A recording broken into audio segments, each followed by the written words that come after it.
Baby,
हाँ यीशु मसीह,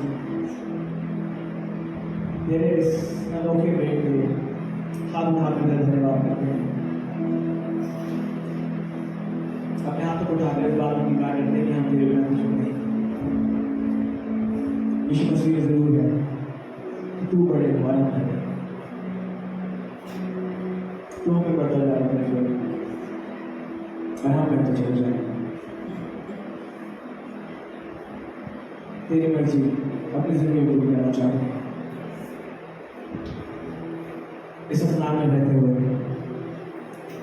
तेरी महिमा गान करना चाहते हैं। खुदा यीशु मसीह आगे की पूरी बात को आपके हाथों में सौंपते हैं। चाहते हैं जो कुछ किया जाता है उससे आपका नाम सारा आलोचना करना है। और आज हम यहाँ से एक आज आपको और बढ़ती जानकारी हो सके और आपकी हजूरी को अपने घर में जानकारी हो सके। हर एक बात के लिए वक्त आपका शुक्रिया अदा करते हैं और इस प्रार्थना को आपके मुबारक नाम में मांगते हैं यीशु मसीह सुबह हम रहते हैं।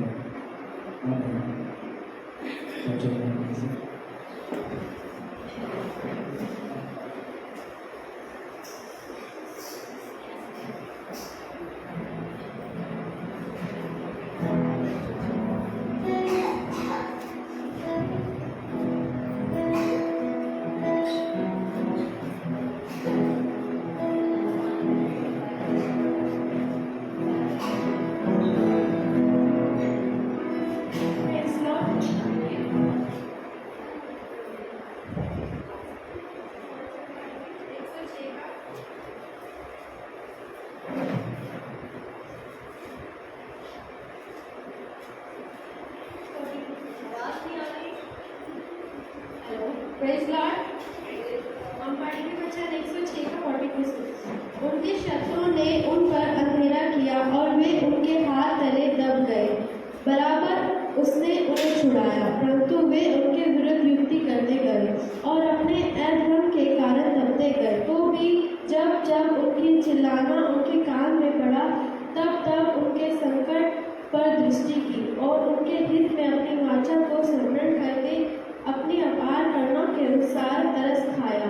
और जो उन्हें बंदी बना कर ले गए थे उन पर सब ने उन पर दया कराई। हे हमारे परमेश्वर यहोवा, हमारा उद्धार कर और हमें अन्य जातियों में से इकट्ठा कर ले कि हम तेरे पवित्र नाम का धन्यवाद करें और तेरी स्तुति करते हुए तेरे विषय में बड़ाई करें। इस्राएल का परमेश्वर यहोवा आदिकाल से अनंत काल तक धन्य हो और सारी प्रजा कहे आमीन। यहाँ की स्तुति करो।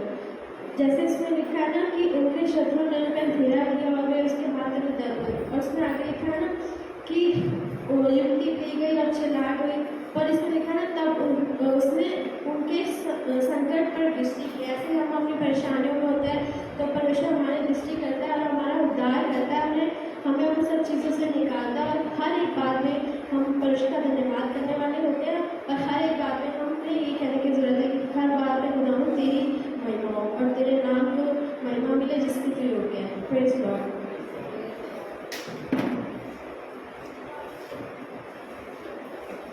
Praise the Lord. मैं आप सबके सामने अपनी टेस्टिमनी शेयर करना चाहती हूँ। फ्राइडे को मेरा जो कॉलेज है उसका एडमिशन हुआ और मैं परमेश्वर का बहुत धन्यवाद करना चाहती हूँ कि जो स्ट्रीम मुझे चाहिए थी वो वही वाली स्ट्रीम मिली। एक्चुअली मैं बहुत सारे जो एंट्रेंसेस होते हैं वो सारे एंट्रेंसेस दिए थे।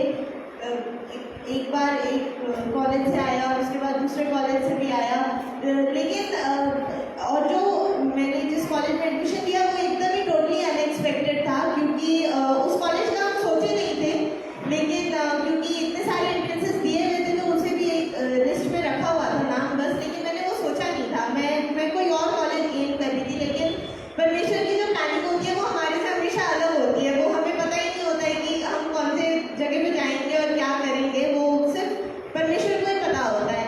तो मैं परमेश्वर का बहुत धन्यवाद करती हूँ कि एक अच्छे कॉलेज में मुझे एडमिशन मिला और उसकी रैंकिंग जो है वो अच्छी जाती है, मतलब ऑल इंडिया मतलब टॉप 25 कॉलेजेस में वो आता है। लेकिन परमेश्वर का बहुत धन्यवाद करती हूँ कि ये एकदम ही टोटली अनएक्सपेक्टेड था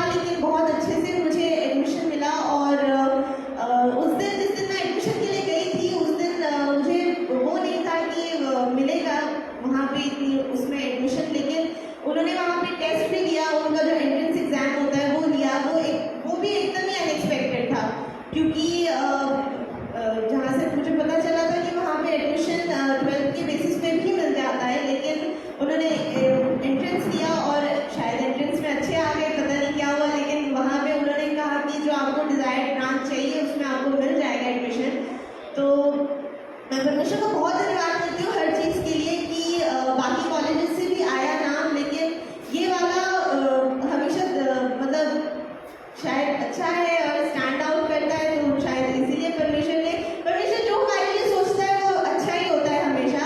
और जिस दिन मैं एडमिशन करा के आई फ्राइडे को, उसके बाद सैटरडे को अगले दिन दूसरे कॉलेज से भी आ गया ईमेल लेटर कि आप सिलेक्ट हो गए हो। और लेकिन मैंने उसमें देखा जब, और मैंने थोड़ा सा अपनी भी थोड़ी सी रिसर्च की, तो मुझे पता चला कि जो मेरा पहले जहाँ पे एडमिशन हुआ उसकी रैंकिंग ज़्यादा अच्छी है, और उसमें मुझे कोर ब्रांच में जो है उसमें सीट मिल रही है, और जो दूसरा वाला कॉलेज उसमें स्पेशलाइजेशन में मुझे मिल गई थी।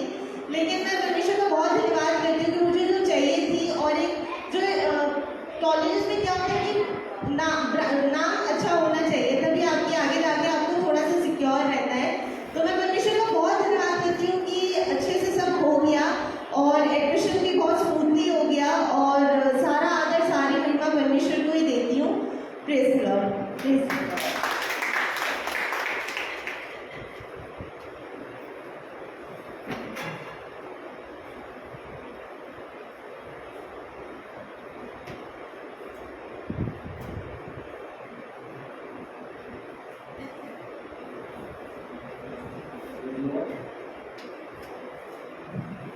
Praise the Lord. Hallelujah. Thank you, Father.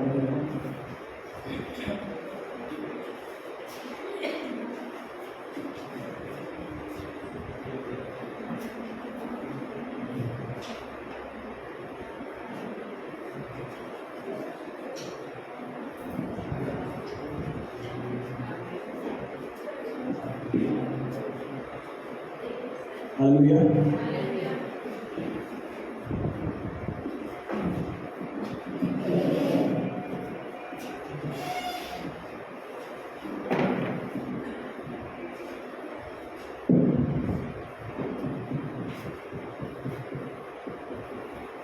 ये आवाज को महिमा करेंगे।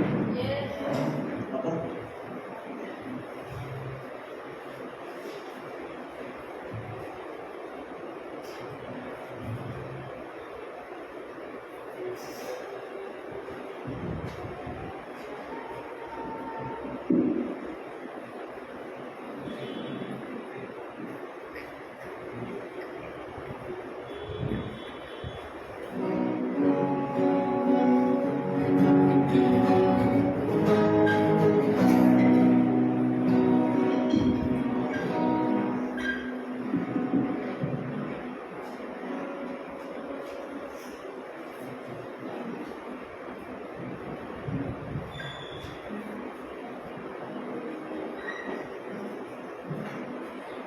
Praise the Lord.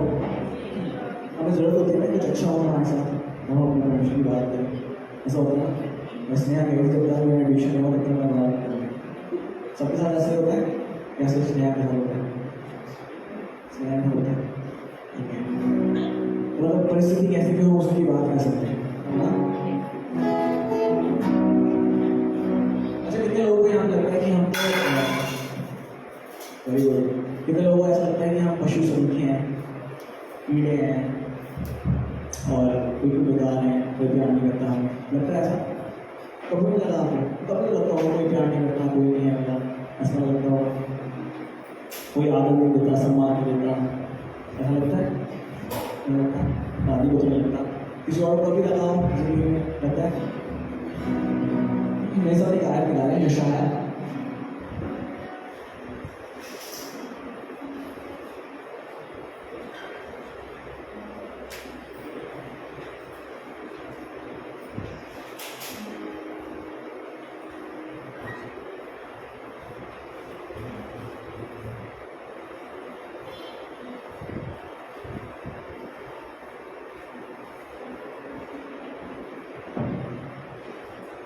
ऐसा निकाल रहे यशाया उसका 49 चैप्टर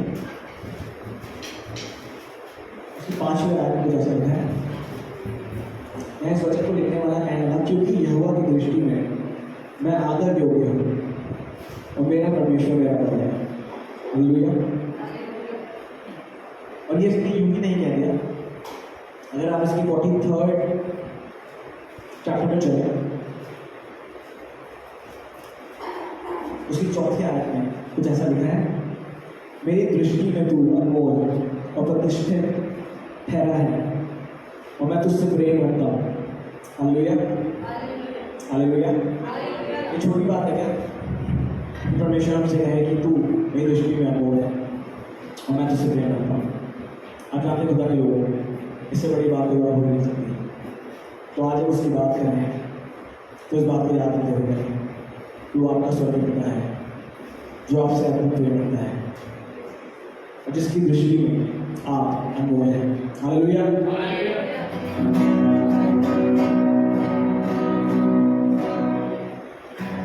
हमने तेरा बहुतार की में गिना चाहिए।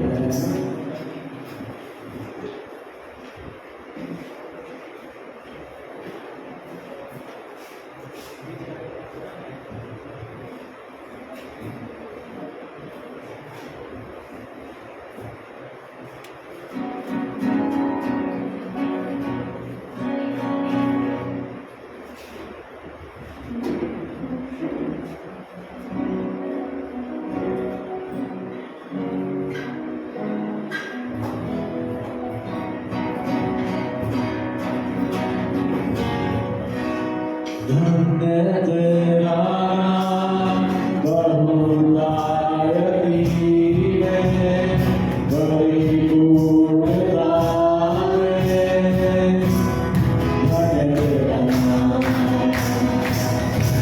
धन्य तेरा,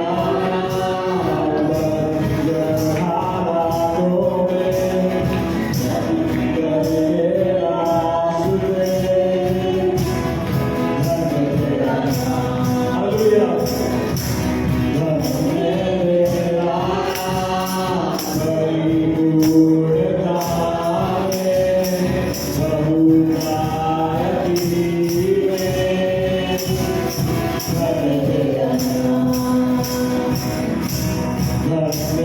बंधन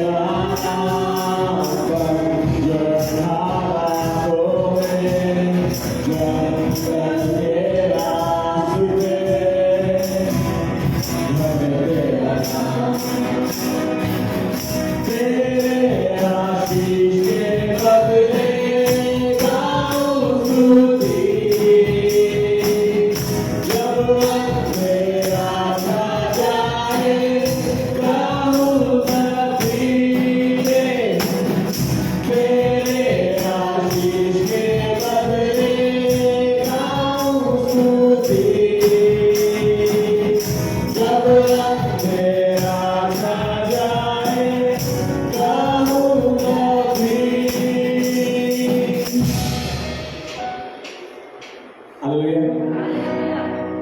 अब जाते हैं इस गीत को लिखने वाला कह रहा है कि चाहे चीज़ें अच्छी हो, चाहे हालात अच्छे हो, चाहे बुरे हो, चाहे सब कुछ खराब हो, तो भी मैं उसी रीति से तेरी बात करता रहूँगा और तेरे नाम को ऊँचे उठाता रहूँगा।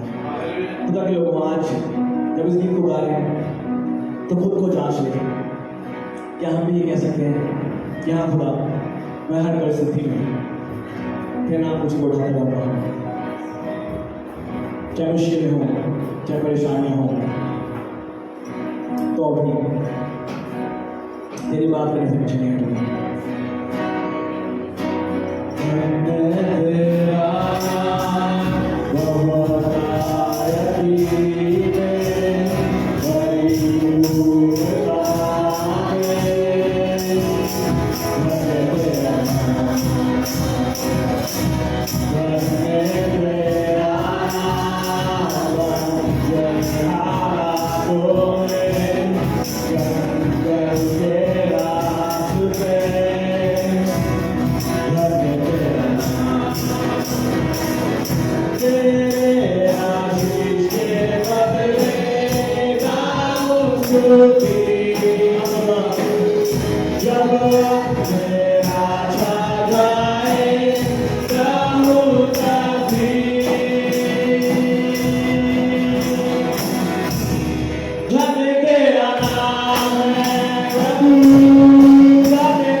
किसी को जल्दी तो नहीं घर जाने की आज? तो मुझे लग रहा है कि ज़रा रहते हैं हम इस वीक 9 आवर्स में बनाए। जब तक हम असली में इस बात को समझ नहीं जाएंगे कि हम क्या गा रहे हैं, क्या कह रहे हैं। मेरे साथ एक आयत और गा रहे हैं जो मिलेगी आपको हबक्कुक की किताब।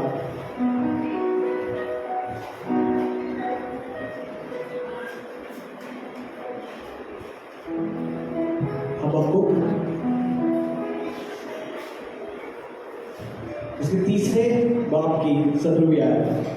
और ये बहुत महबूब आयत है जो हम कई बार बांट चुके हैं, पर ये बहुत ही खूबसूरत है।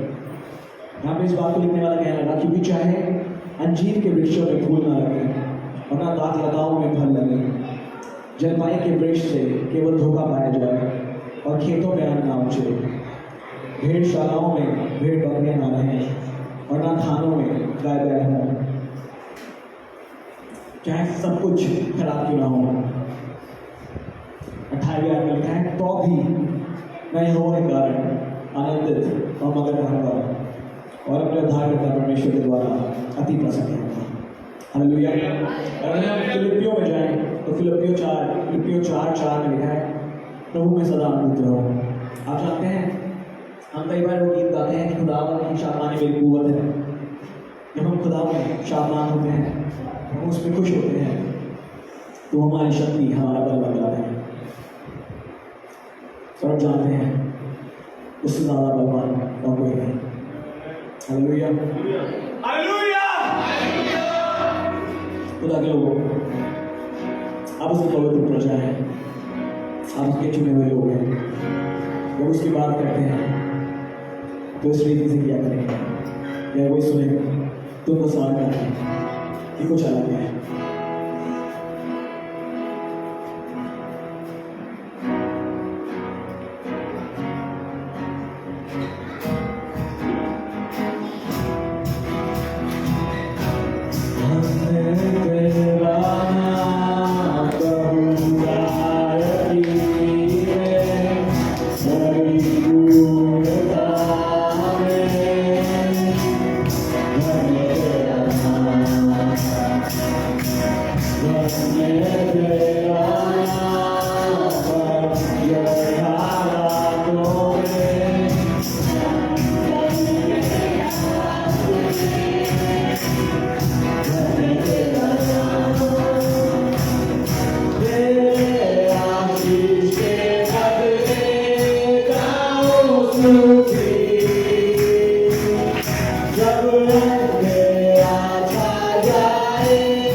तेरे ही नाम की जय जयकार करना चाहते हैं,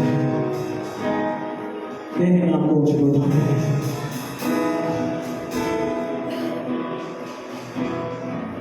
क्योंकि हम जानते हैं कि तू ही परमेश्वर है।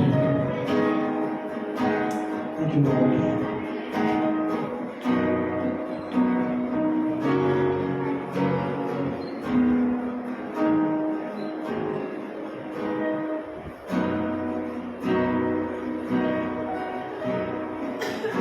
तेरे चरणों में आए हैं यीशु मसीह,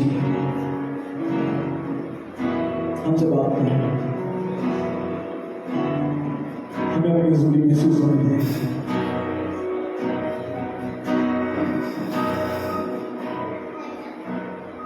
कुछ ना रहे अब बाकी, ख्वाहिशें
हाथ छोड़े और अपने दिल का हाल अपने पिता के सामने बयान करते हैं। वो Jesus Hallelujah! God Father! There's none like you!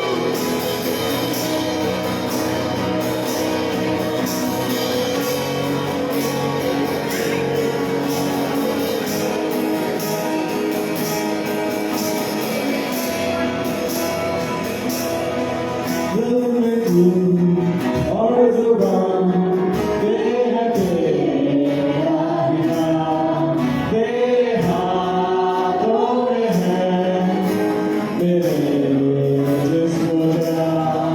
दिल में तू और जुबान तेरा तेरा ही नाम तेरे हाथों में है मेरे जिस्म जान। मैं तेरी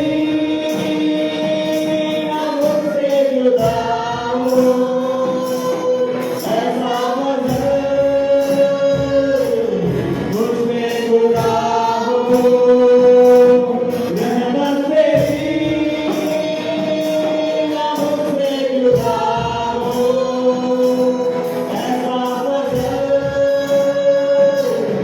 मुझसे जुदा हूँ। मेरी हर सांस तेरे नाम से मसीहा है जुड़ी। मेरी इस जिंदगी की हर खुशी मेहरबानी है तेरी। मेरी हर सांस तेरे नाम से मसीहा है जुड़ी। मेरी इस जिंदगी की हर खुशी मेहरबानी है तेरी। मेरी हर सांस तेरे नाम से मसीहा है जुड़ी। मेरी इस जिंदगी की हर खुशी मेहरबानी है तेरी। मेहरबानी है तेरी। मेहरबानी है तेरी।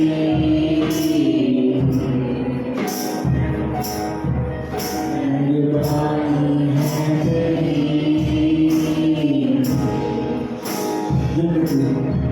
दिल में तू और जुबान तेरा तेरा ही नाम तेरे हाथों में है मेरे जिस्म जान। दिल में तू और जुबान तेरा तेरा ही नाम तेरे हाथों में है मेरे जिस्म जान। रहमत तेरी ना मुझसे जुदा हूँ ऐसा मजहब मुझसे जुदा हूँ। रहमत तेरी ना मुझसे जुदा हूँ ऐसा मजहब मुझ पे खुदा हूँ। रहमत तेरी ना मुझसे जुदा हूँ ऐसा मजहब मुझसे खुदा हूँ। रहमत तेरी ना मुझसे जुदा हूँ ऐसा मजहब मुझसे खुदा हूँ। हाँ यीशु मसीह, आज तुझसे ये दरखास्त करते हैं, ये मिन्नत करते हैं कि अपनी रहमत हम पर समझ बता, क्योंकि हम तेरे बिना कुछ भी नहीं कर ईश्वर। तेरा ऐसा फजल हम पर होने पर कि तेरी रहमत सदा हम पर बनी है।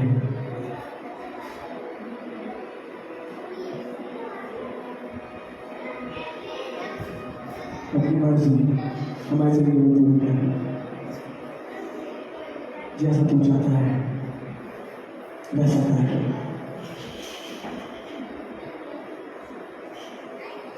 हमारा हर एक निर्णय तू हमारे लिए ले।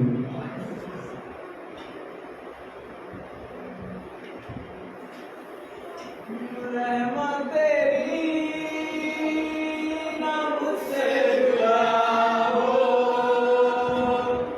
ऐसा फज़ल मुझसे जुदा हो।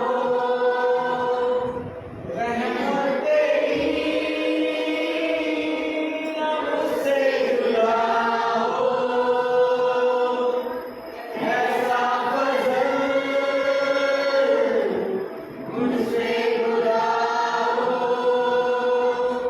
रहमत तेरी ना मुझसे जुदा हो, ऐसा फज़ल मुझसे जुदा हो। हाँ यीशु मसीह, तेरे सामने हम रहना चाहते हैं, तेरे भवन में रहना चाहते हैं।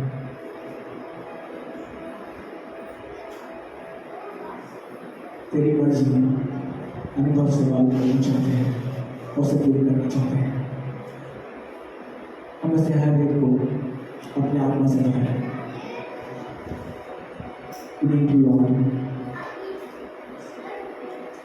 खुदा हमें तेरी जरूरत है, हम तेरे लिए कुछ भी नहीं।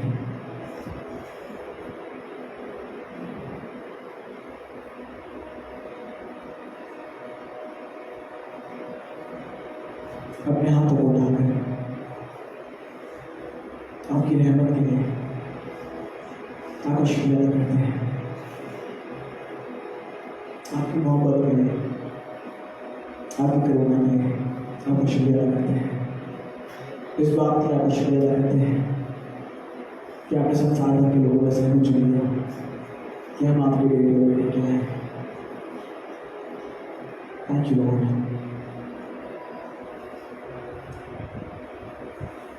उसके बाद आपके खाने को आपके हाथों में सौंपते हैं ताकि जब वो आपके कलाम का बीज बोलता है तो वो बीज हमारी जिंदगी में बदल कर 100 गुना फल लाए। आप बढ़ते जाए, हम घटते जाए। इस प्रार्थना को प्रदान करना तो हम यीशु मसीह के नाम में करते हैं। सुने और ग्रहण करें। आमीन। मुझे धन्यवाद से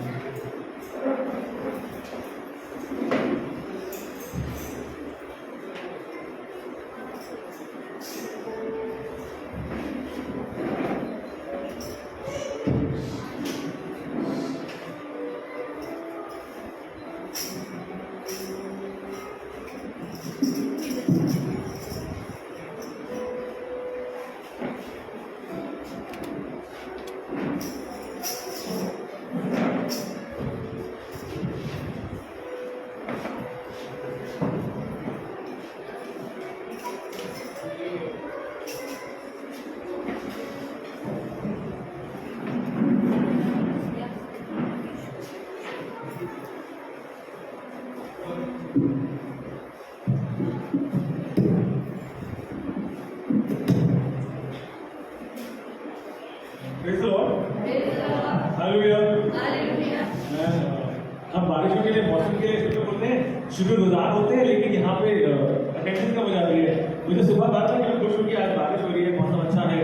हमने कल दुआ की क्योंकि बहुत मौसम खराब था, गर्मी थी। लेकिन एक जो नुकसान होता है बारिश होने की वजह से वो ये होता है कि बहुत सारे बुजुर्ग नहीं आ पाते, आप पास डेविड नहीं आ पाए क्योंकि उनके घर के बाहर पानी भर गया था। वो परेशान थी कि बेटा हमारा वो करना बहुत मुश्किल है, पानी को पार करना मुश्किल है।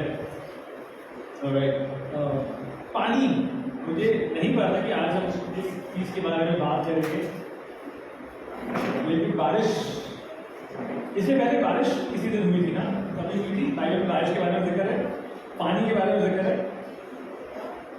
मैं बहुत समय तक सोचते रहा कि आखिर ये कहानी सबको पता है, 40 दिन और 40 रात बारिश हुई। इनफैक्ट सैटरडे को कल शाम को हम लोग बाइबल स्टडी कर रहे थे और हम लोग शिल्पा भाभी के यहाँ पे थे।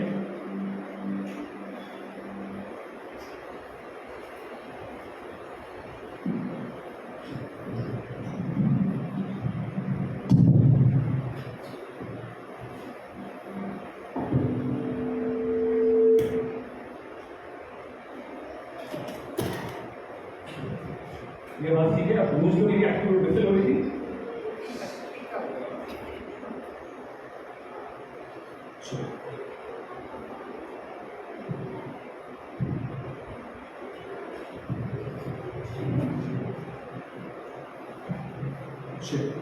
हम सर एक यूज करेंगे उसको छोड़ेंगे।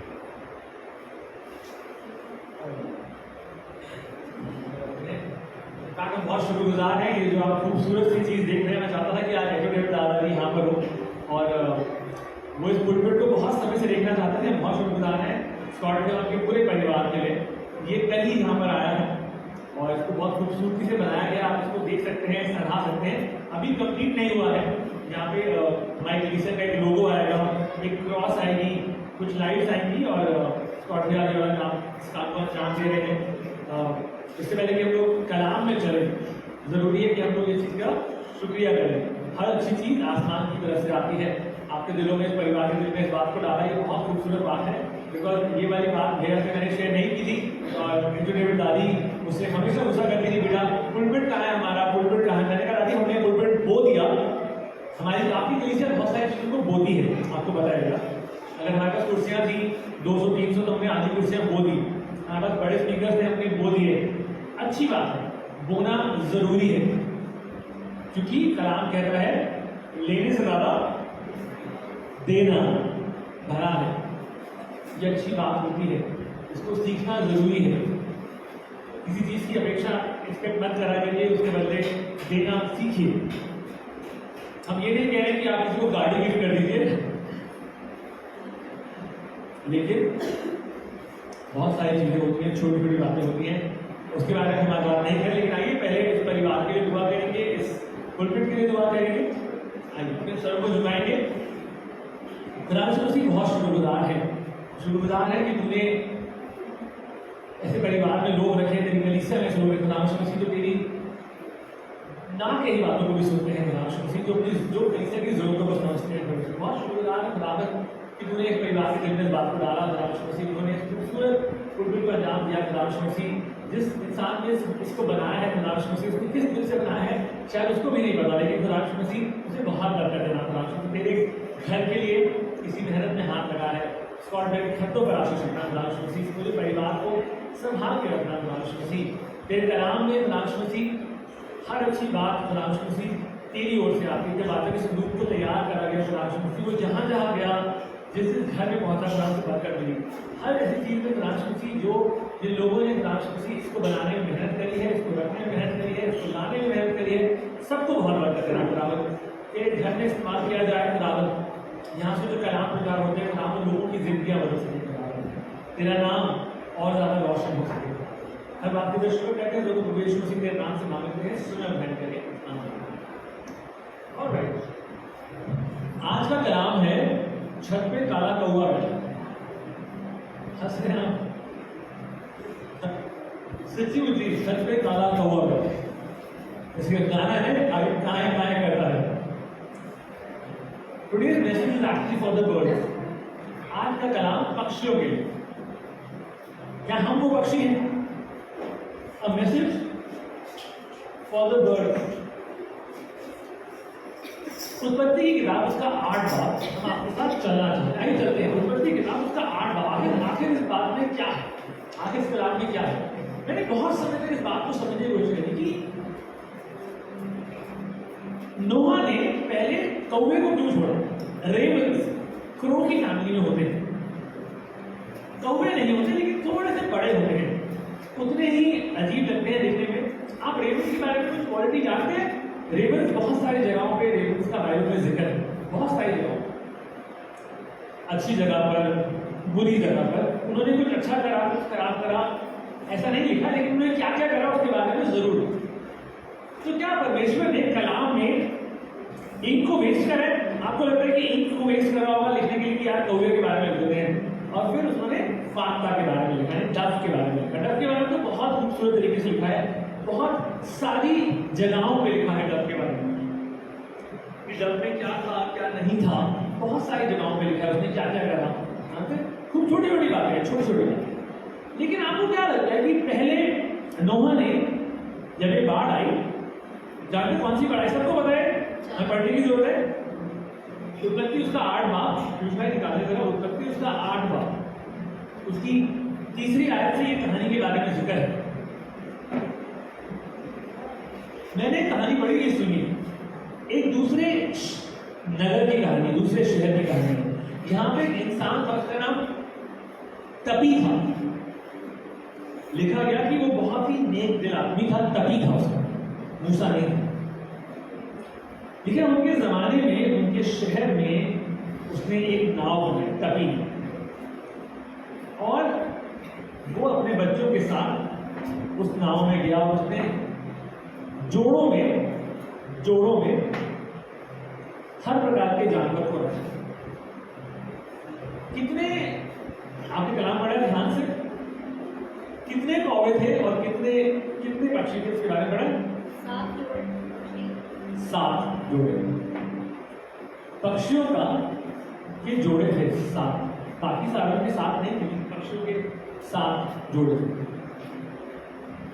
क्या तब खुदा ने इस बात को रखा था कि साफ और गंदा जानवर, ये वाली बात कब आई थी कलाम में?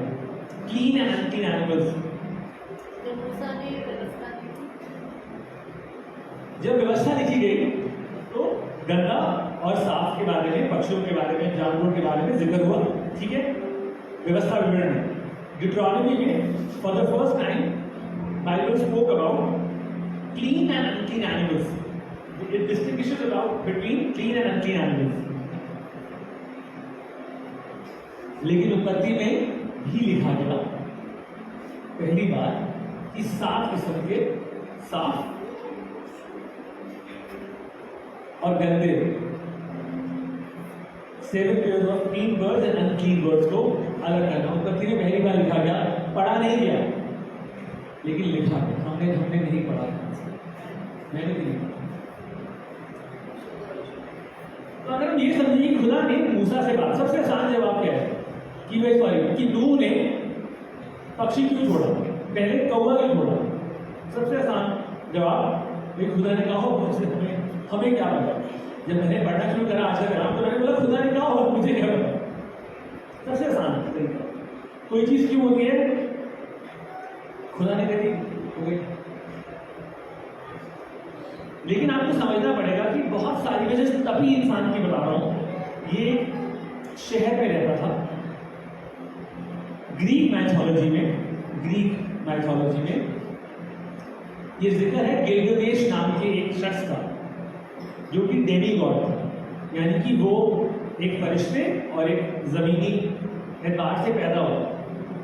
कलाम बताता है कि फरिश्तों ने जमीनी लोगों के साथ रिश्ता रखा और खुदा इस बात से नाराज हुआ।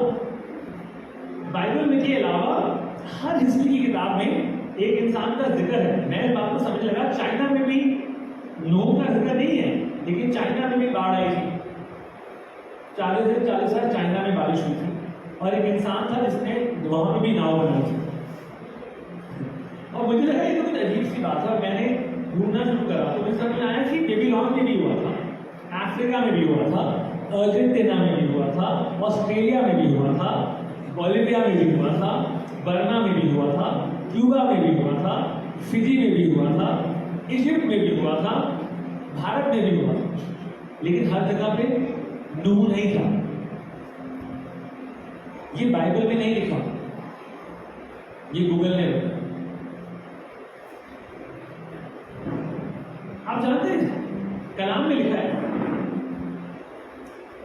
कि हर वो बात जो कलाम में लिखी गई है वो परमेश्वर की सांसों द्वारा उसमें श्वास हुआ है।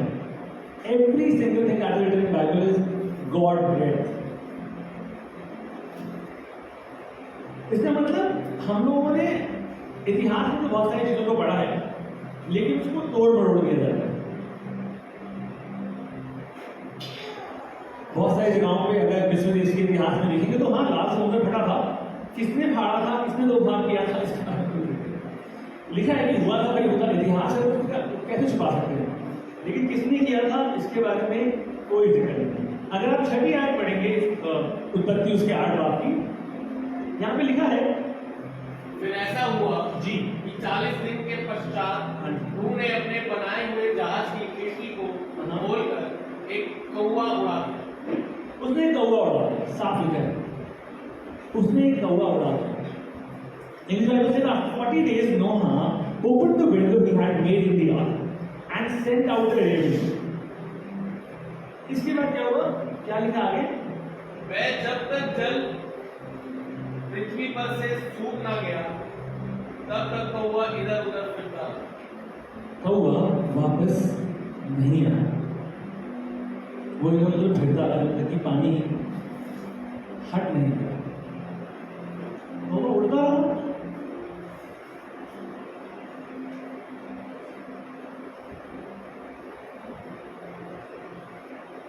आप एक बात समझना चाहिए, खुदा ने ना हर चीज के पीछे जिस काम को अंजाम दिया उसका एक मकसद था। हर चीज के पीछे एक मकसद है, आपके जन्म के पीछे एक मकसद होना चाहिए। Passion means to have a purpose. और खुदा ने कुछ भी कलाम में या ऐसे ऐसे यूं ही नहीं लिख दिया कि बस लिखने के लिए लिख दिया, कौवा उड़ा दिया, कौवे के साथ कुछ और पक्षी उड़ा दिया। कौवे का खाना क्या होता है? आपको पता है कौवे बहुत मिलनसार नहीं होते, कौवे मिलनसार नहीं होते। एक बार तो आप कोयल से दोस्ती कर लीजिए, एक बार तो आप चिड़िया से दोस्ती कर लीजिए, कौवे दोस्ती नहीं करते, हम लोगों से तो बिल्कुल नहीं करते, इंसानों से दोस्ती नहीं करते रहते से।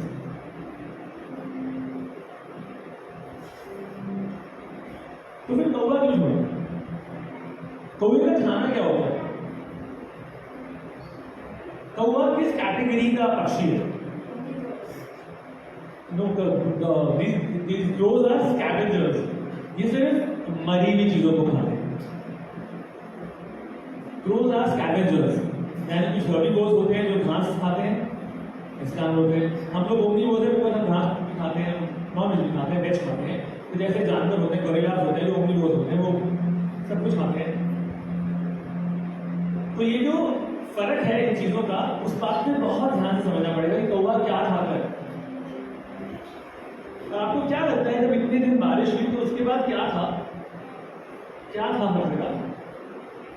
कलाम में लिखा है जब 40 दिन 40 रात बारिश हुई, उसके बाद इनको कितना समय लगा? ये 40 दिन 40 रात के बाद बाहर नहीं आते, ये 8 महीने तक, लगभग 1 साल तक ये नाव में ही थे।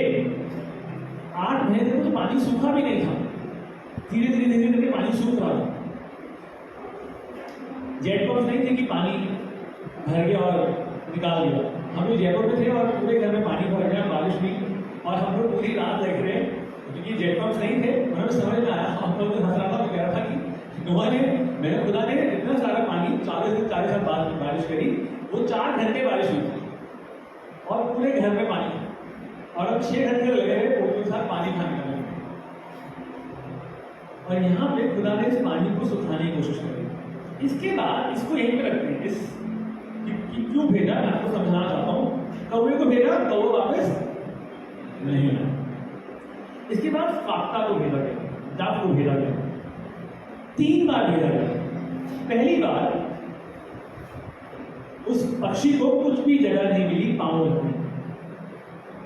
पहली बार dove did not find any place to take rest, there was no place for the dove to take rest, so it came back. दूसरी बार वो एक ऑलिव की पत्ती को, लीफ को लेकर आए। तीसरी बार जब उसको उड़ाया गया तो वापस नहीं। एग्जैक्टली ऐसे हुआ, और ये कलाम में इसी तरीके से लिखा। इससे पहले कि आप कंफ्यूज है, आपको एक कलाम की बात कर रहे हैं। दूसरा तिमोथी का 3रा भाग, उसकी 16वीं सत्रहवीं आयत, 2 तिमोथी चैप्टर 3 उसकी 16 and 17 वर्स, ये कहती है all scripture is God breathed and is useful for teaching, rebuking, correcting and training in righteousness. हम चाहते हैं हिंदी में इस बात को पढ़ लें। थर्ड चैप्टर उसकी 16 वर्स। सेकंड टिमोथी, हाँ जी, संपूर्ण पवित्र शास्त्र यानी उत्पत्ति की पहली आयत से लेकर प्रकाशित वाक्य की आखिरी आयत तक परमेश्वर की प्रेरणा से रचा गया है, परमेश्वर की प्रेरणा से रचा गया है। हाँ जी, और उपदेश और समझाने और सुधारने और धार्मिकता की शिक्षा के लिए लाभदायक है। आप जानते हैं जब से पहले व्यवस्था आई भी नहीं थी, लेकिन खुदा ने उत्पत्ति में इस बात को ठहरा दिया था कि पाक और नापाक चीजें हैं, पाक और नापाक पक्षी हैं। कलाम बताता है, मैं उस आयत को भूल रहा हूँ बाइबल में, कि you have to be as innocent as doves, you have to be as innocent as doves। और ये है मैथ्यू चैप्टर 10 उसकी 16वीं आयत। आप पढ़ सकते हैं, निकाल सकते हैं, भाई स्क्रीन पर आके सब लोग देख लें। चैप्टर 10 16 वर्स, मत्ती रचित सुसमाचार उसका 10 भाग उसकी 16वीं आयत।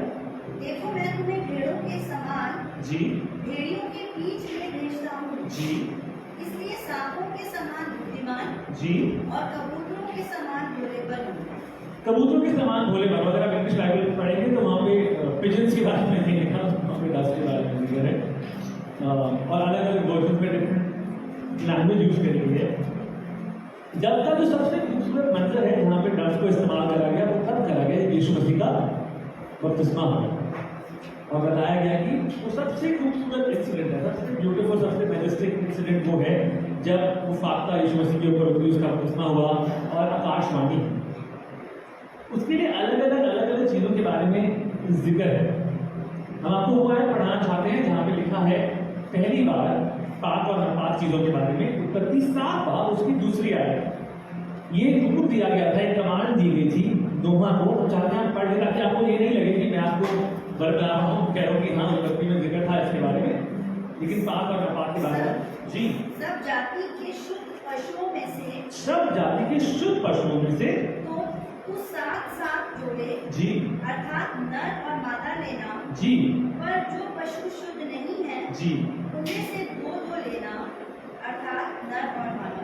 इसके बारे में हम आज जिक्र नहीं करेंगे कि 7 जोड़े पाक चीजों के और 2 जोड़े हैं नापाक चीजों, यानी शुद्ध के 7 जोड़े और जो अशुद्ध हैं उसके 2 जोड़े। हम एक कलाम तैयार कर रहे हैं, इसका नाम है, उसका नंबर है प्राइम नंबर्स। हम प्राइम नंबर्स में बहुत सारे नंबर्स की बात करेंगे, लेकिन आज हम इसके बारे में जिक्र नहीं करेंगे। लेकिन हम आपको पढ़ाना चाहते थे आज कि शुद्ध और अशुद्ध के लिए खुदा ने पहले से तय कर रखा है बहुत सारी बातों में। व्यवस्था के आने से पहले भी खुदा था, सही और गलत था।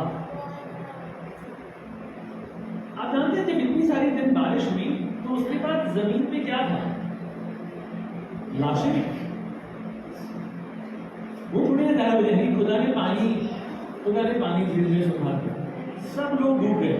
कलाम बताता है इसी किताबों के साथ में, अगर 20वीं 21 बात आप स्क्रीन पे निकाल लीजिए, 20, 21, 22, 23 पढ़ेंगे तो लिखा है हर जगह सिर्फ मौत थी और मौत के बाद लाशें हुई। कौआ इसलिए वापस नहीं आया क्योंकि उसके पास खाने का बहुत सारा सामान था। हर एक बात जो कलाम में लिखी होती है उसके पीछे एक कारण होता है जो समझने जरूरी है। अगर आप कलाम पढ़ेंगे तो आपको समझ में आएगा। Every living thing on the face of the earth was wiped out. वहां पे लाशें होंगी और कौवे के पास बहुत सारा खाना था, बैठने के लिए लाशें थी। अगर कौवे के पास लाशें नहीं होती तो कौवा वापस आता, लेकिन कौवा वापस नहीं आया और उड़ता रहा। उनको अक्सर दिखा उड़ते हुए दिखा कि वो उड़ता रहा।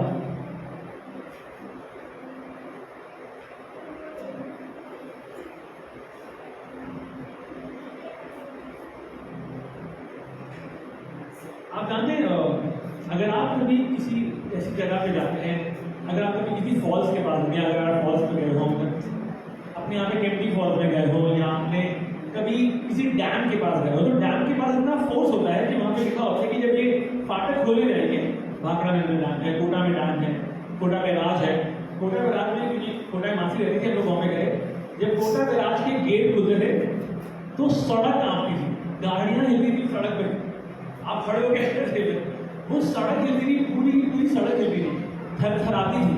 मुझे हर बार लगता था कि ये तो बहुत है, और वहां पे लिखा होता था कि प्लीज फाटकों के पास मत जाइए, क्योंकि इतना तेज भागे कि अगर बैलेंस खराब हो तो आप गिर जाए, आप गिर सकते हैं।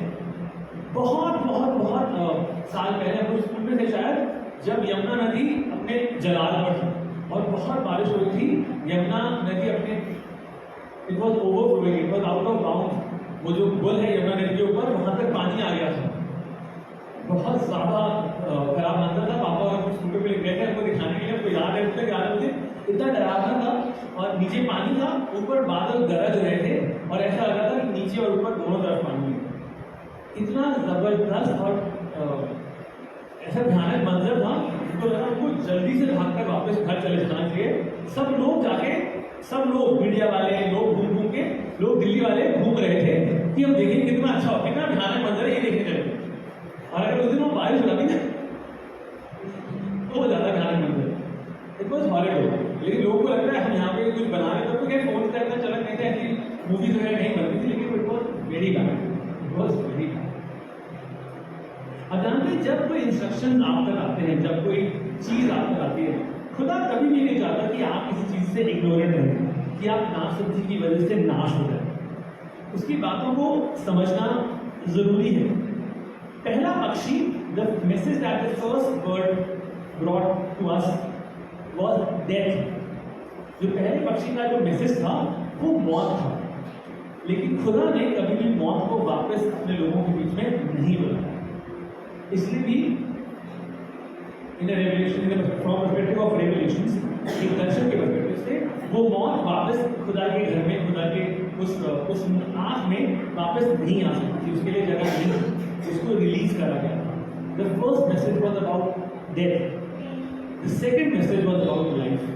अब जानते हैं जो ऑलिव प्लांट होता है, ऑलिव ट्री होता है, उसकी अगर आप एक जड़ भी तोड़ के नहीं लगाते तो वो बहुत जल्दी बढ़ता है, बहुत जल्दी बढ़ता है।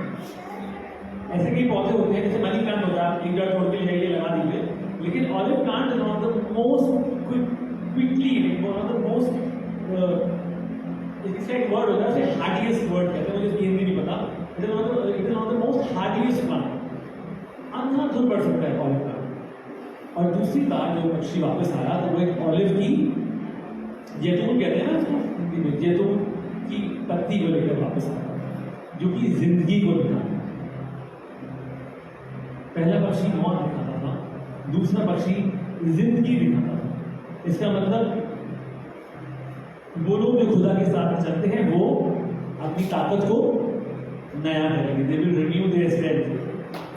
खुदा किसी को भी इस्तेमाल कर सकता था, खुदा वल्चर को इस्तेमाल कर सकता था, खुदा किसी और ब्लैक ईगल्स को इस्तेमाल कर सकता था, लेकिन खुदा ने कौवा, इसका मतलब नूह के पास ये वाले पक्षी होंगे ना, सारे थे ना, तो किसी जोरावर से पक्षी को निकाल के आना चाहिए, ईगल को निकाल, ईगल तो ट्रेन भी हो जाती है ताकि वो जाती और वापस आती। लेकिन हर चीज के पीछे, कलाम में लिखी हुई हर बात के पीछे एक मकसद है। कोई भी और पक्षी, ईगल को तो खुदा ने बहुत खूबसूरती से इस्तेमाल करा है हमारी हौसला अफजाई करने के लिए। ईगल कभी मौत नहीं दिखाते, डव कभी मौत नहीं दिखाते, लेकिन क्रो दिखाता है।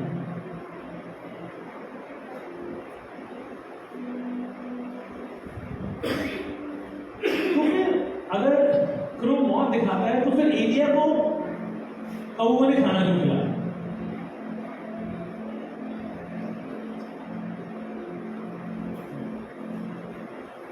एलिया को कौवे ने खाना क्यों खिलाया? किसी और पक्षी से खिलवा रहे थे, बाज से खिलवा रहे थे। पता है कहानी कहां पर है? आप जानते हैं हम कहां पर आ रहे हैं? मैं आपको बता रहा हूं, हम जानबूझ के इस बात को वहां से लेकर यहां पर आ रहे हैं।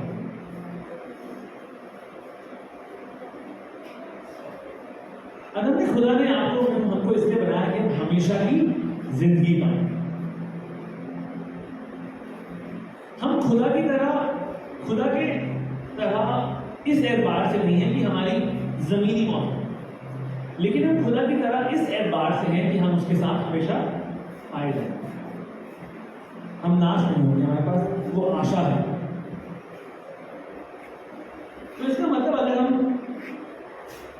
वापस जाएं, इस बात को समझें। कहाँ पर है ये एरिया वाली बात, आप चाकू बता सकते हैं मुझे? पहला इनफैक्ट मैं आज यहाँ पर बोलना चाहता था कि trust in Ravens. Can you actually trust in Ravens? क्या हम कौओं पे विश्वास कर सकते हैं? क्या कौओं ऐसी चीज है जिन पे विश्वास किया जा सके? हम लोग आप लोगों ने वाली मूवी देखी है होम अलोन? एक मूवी देखिए, बच्चा, अकेला बच्चा घर के अंदर, अगर हिंदी में देखिए तो हिंदी में शायद उसका ट्रांसलेशन है, एक बच्चा घर पे रह जाता है अकेला और फिर कुछ गुंडे आते हैं, वो उनको बहुत परेशान करता है, बहुत तंग करता है। उस मूवी का नाम होम अलोन है। उस मूवी में एक सीन था, उसमें एक ओल्ड सी बंदी है, ओल्ड सी आंटी है, जो गंदे से कपड़े पहनकर, मतलब शादी है बिकॉज वो कबूतरों के बीच में रहती है और कबूतर उनको सर से लेके पाँव तक छुपा देते हैं, सर से लेके पाँव तक छुपा देते हैं। वो कुछ बीज देते हैं और वो उनके ऊपर सब कुछ कर रहे हैं, फिर जब वो हर चीज गंदी है वो हैरत खड़ी जाती है।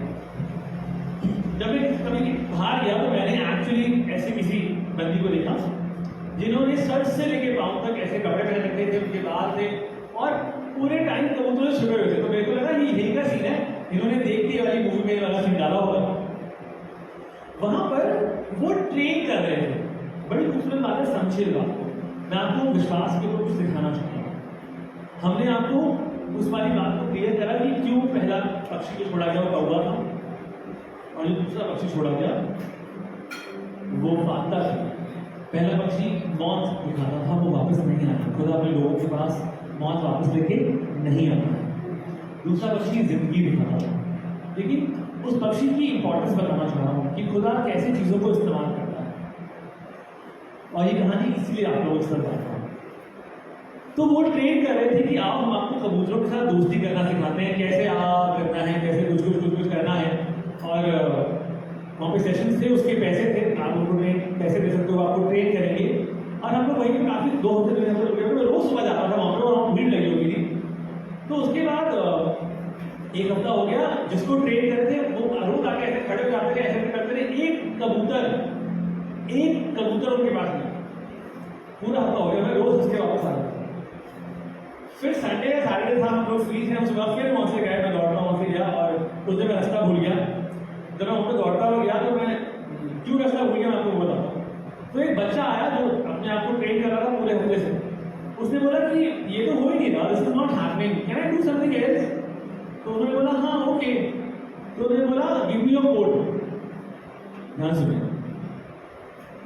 मेरा अपनी जैकेट मेरे को दे दीजिए, अपनी टोपी मुझे दे दीजिए और जो कुछ आप पहनते हो सब मुझे दे दो। ओके, उसने वो सब कुछ पहना और उस चौराहे में जाके बीच में खड़ा हो गया, अपने हाथों को फैलाया, बोला हाँ। वो जितने कबूतर थे वो सारे के सारे आ गए। वो कबूतर उस बहन की कपड़ों की खुशबू को समझते थे। वो कबूतर उस बहन के सर पे पहने हुए, जो उनके पास कुछ फेडोरा कहते हैं शायद, हिंदी मुझे नहीं पता, उन्होंने जो पहन रखा था उसको पहचानते थे। तो उनके सर पे कबूतर, उस लड़के के सर पे कबूतर आ रहे हैं, हाथों पे कबूतर आ रहे हैं, हर जगह कबूतर आ रहे हैं, सिर्फ इसलिए क्योंकि उनको विश्वास था कि ये वाले कपड़े पहनने वाला शख्स हमें नुकसान नहीं पहुंचाएगा। Trust, it is not easy to trust. विश्वास कर पाना बिल्कुल आसान नहीं। और ये कहानी, और तब जब मैं बातों में खोया हुआ था तो मैं रास्ता भूल गया, लेकिन ये बात बहुत खूबसूरत थी। मेरे को समझ में आया कि एक बच्चे को इस बात को समझ में आई और तो शोर मच गया। अब पता नहीं उसके बाद वो ट्रेनिंग हुई या नहीं हुई, और उस बच्चे ने उनका बिजनेस ठप कर दिया लेकिन जो उसने वो दिखाया वो मंजर बहुत ही खूबसूरत था। वो खुशबू, वो बातें मुझे हमेशा के लिए याद है। पक्षी हर एक चीज पे आपके पास रहते हैं।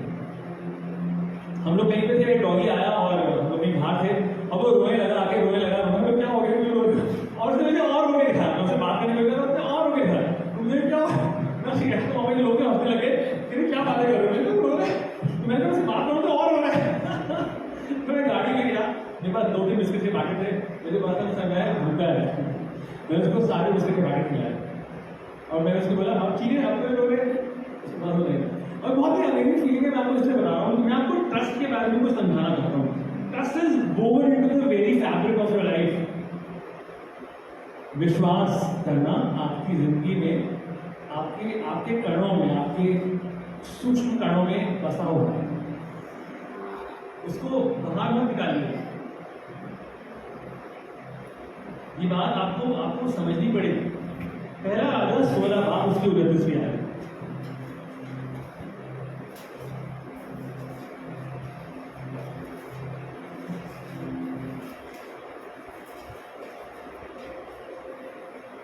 यहूदा के राजा आसा के जी 38वें वर्ष में जी ओमरी का पुत्र आहाब जी इस्राएल पर राज्य करने लगा जी और इस्राएल पर शोमरोन में 22 वर्ष तक राज्य करता रहा। अगर मैं आशा was a bad king, he was a wicked king। अगर आप पढ़ेंगे इसकी आगे की आयत में आपको समझ में आएगा कि आशा जो था वो अच्छा राजा नहीं था और उसने बहुत सारे गलत कामों कर दिया। अगर आगे पढ़ेंगे तो लिखा है कि वो अच्छा इंसान ही नहीं था, राजा तो दूर की बात है। he was a wicked king, he was a wicked man। उसने इतने गलत काम किए जितने बाकी सारे राजाओं के मिलके गलत नहीं किए। उसने आशा के पोल बनवा लिए। उस जमाने में पहाड़ों पे जाके अपने पिलर्स खड़े करके इबादत करना गलत माना जाता था। खुदा ने मना किया था इस काम को अंजाम देने के लिए, ये मत। इसमें वो सारे काम किया। अगर शादी किसी की जज़बेल से, आप किसी का भी नाम यजबेल नहीं सुनेंगे दुनिया में। कोई अपने बच्चे का नाम यजबेल तो नहीं रखा था। इनके इस खतरनाक कॉम्बिनेशन ने बहुत सारी चीजों को खराब करा। जब ये चीजें खराब होना शुरू हुई तो एलिया ने बोला कि 3.5 साल तक वर्षा। ये कहानी हम सबको पता है, इसी चैप्टर में हम आपको कौओं के बारे में तो समझाना चाहते हैं। और उसके बाद बारिश नहीं हुई और एलिया जो था वो गायब हो गया। जब एलिया इस दौरान गायब हुआ तो एलिया की जिंदगी में बहुत बार खुदा ने अलग अलग तरीके से काम किया। तब ये वक्त है जब एलिया के पास कौवे ने आके खाना खिलाया। तो कौवे तो मरा हुआ खाना खाते हैं, तो एलिया को खाना मरा हुआ खिलाया, सड़ा हुआ। बहुत सारे स्कॉलर्स इस बात को चैलेंज करते हैं, बहुत सारे तत्वज्ञानी इस बात के विरोध में रहते हैं कि खुदा के पास कोई काम नहीं है, उसने करना था कर दिया। क्योंकि इस बात को समझने के लिए कि कौवे इंसान को खाना खिलाएं, ये बहुत बहुत बहुत बड़ा आश्चर्य है। उसके लिए खुदा को किसी के चरित्र को बदलना पड़ेगा। कलाम बताता है उत्पत्ति में कि नोहा की उस आग में, उस नोहा की उस नाव में, उस नौका में शेर और बकरी साथ में सोए। शेर ने बकरी को नहीं मारा, सांप ने चूहों को नहीं निकला। लिखा है, इसका मतलब उनका चरित्र बदल गया। तो बहुत सारे स्कॉलर्स को लगता है कि ये बात ऐसी लिखी गई है, फालतू में लिखी गई है, इसका कोई मतलब नहीं है, पता नहीं क्यों लिखा है। वो कैसे भी कर सकता है। लोगों को लगता है कि यार एक मिरेकल करना था, सिंपल तरीके से कर दो।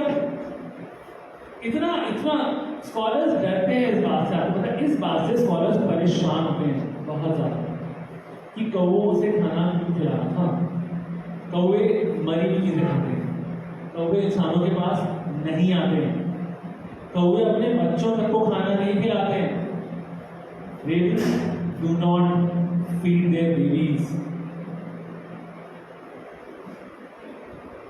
अगर आप अपनों को नहीं खिला सकते तो किसी और को खिलाए।